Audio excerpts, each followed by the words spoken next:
आपका अपना हनी राव। दिले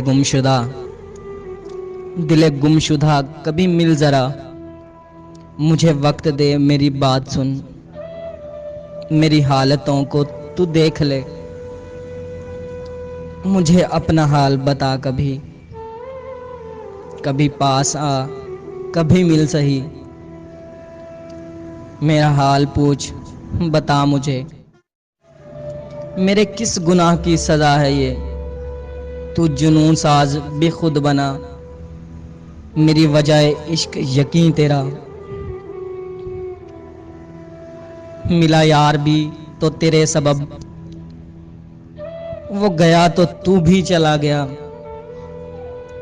दिले गुमशुदा ये वफा है क्या, इसे किस अदा में लिखूं बता, इसे किस्मतों का समर लिखूं, इसे किस्मतों का समर लिखूं, या लिखूं मैं इसको दगा सजा। दिले गुमशुदा, दिले गुमशुदा।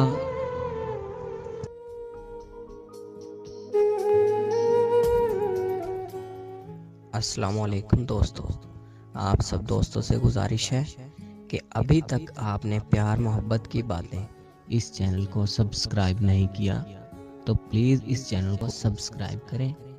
जिन दोस्तों को शायराना वीडियोस सुनने का शौक है वो इस चैनल को सब्सक्राइब करें और हमारी हौसला अफजाई करें। प्यार मोहब्बत की बातें। इस चैनल पर आपको गज़लें, 2 लाइन शायरी, अक़वाले ज़र्रीं, अच्छी अच्छी बातें देखने को मिलेंगी। आवाज़ आरजे हनी राव और आरजे सना की पुरकशिश आवाज़ में सुनने को मिलेंगी प्यार मोहब्बत की बातें।